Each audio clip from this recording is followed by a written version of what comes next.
Freaks. This is Game Freak Forever, and this is my show. As you notice, my intro has changed. It's now saying Nodzillo. That's because recently I joined Team Nodzillo.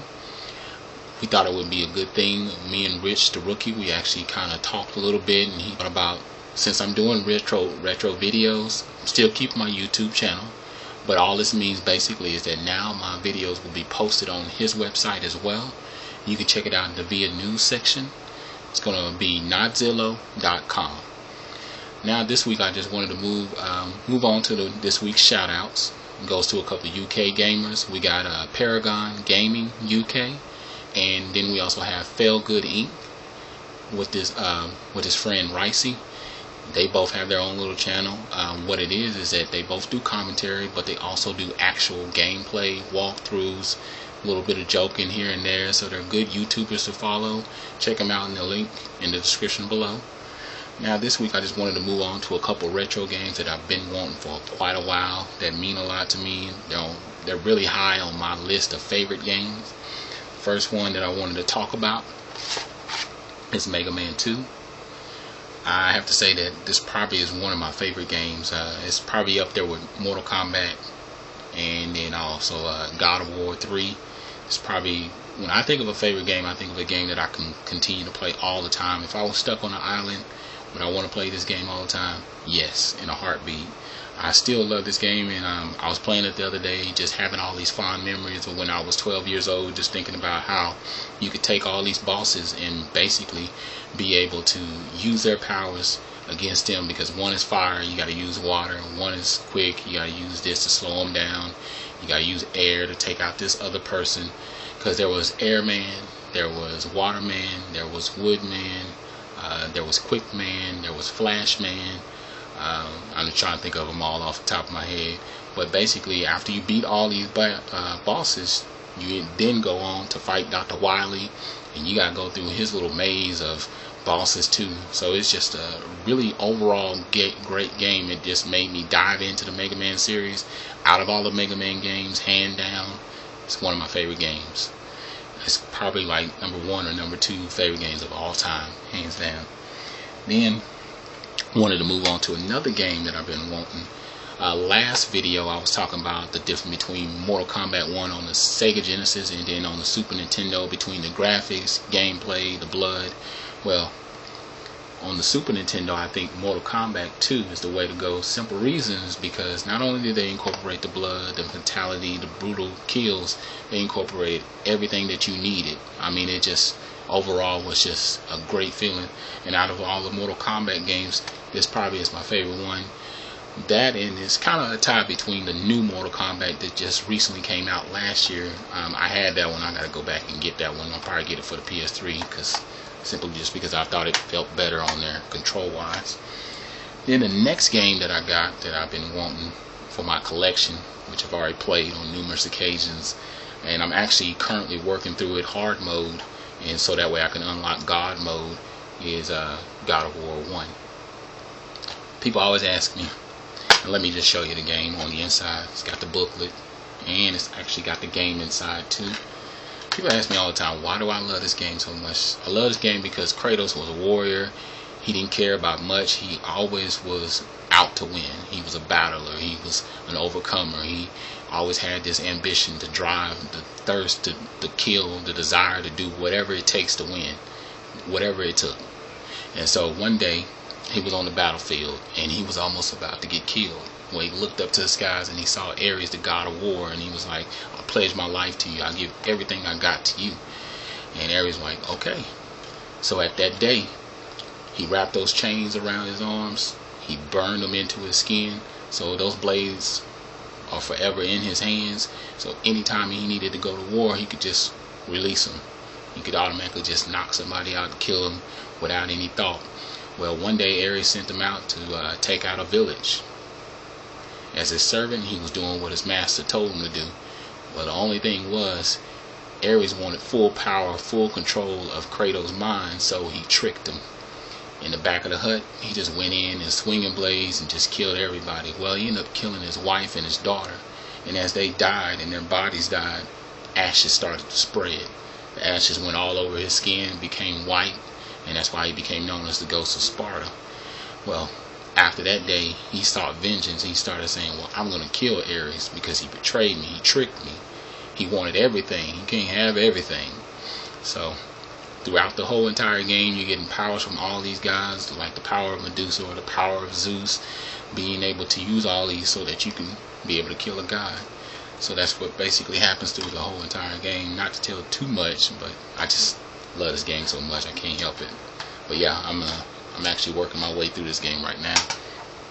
Then I wanted to move on to now I just wanted to talk about some of the other pickups that I got throughout the week. Actually went through a couple of thrift stores, and then I also talked with some people on Craigslist and was able to find a few other games that I've been wanting to get. Actually got Punchout. Now when I first saw this game, I thought, Punchout? Let me look this up real quick.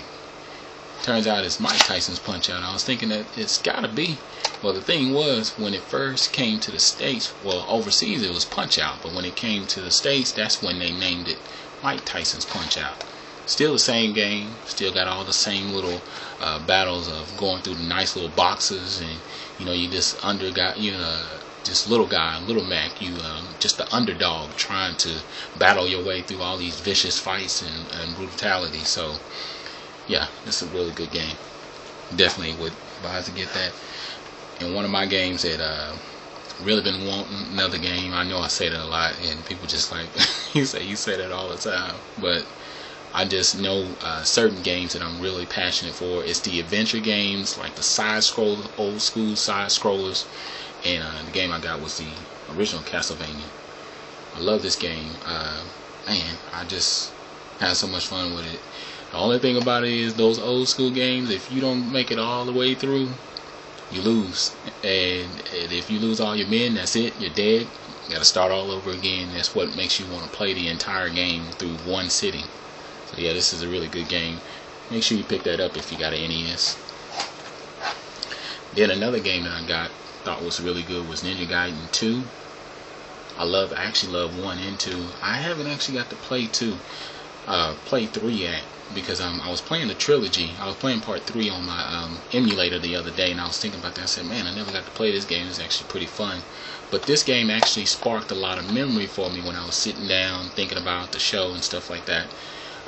It sparked this show that I used to watch as a kid called Video Power, and there was this guy on there. It was the host. He pretty much would talk about all kinds of games, and I remember this game basically being debuted on there. And what would happen is that at the beginning of the show, they would have, and this was actually season 2. Season 1 was just more of the cartoons and stuff like that, a little bit of gameplay and a little bit of talk of the games and stuff like that. But season 2, what he would do is he would have random kids that were selected earlier during the show stand up, ask him questions and stuff like that, and if they could stomp him with a question that he didn't know the answer to, they would win a prize. Well, what happened was, and like I said, let me say the show again, it was Video Power. You can look it up on YouTube.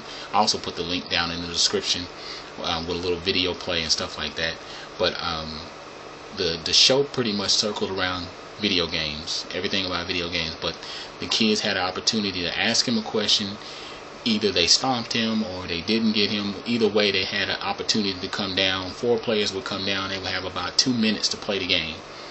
And whoever had the most points at the end of the round, the 2 highest score would move on to the next round. And then those 2 would battle it out with only 1 minute to play the game. And then the last person on the 4th round, I think it was like the 3rd or 4th round, they would actually have the chance to be able to run through a maze, grab all the Nintendo games, accessories, everything, and see, their whole suit was made of Velcro, so they could just put it all over their body.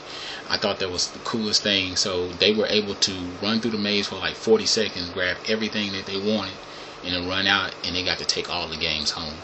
So yeah, this game is definitely a really good game. It's very challenging, very in your face, but it's a really good game.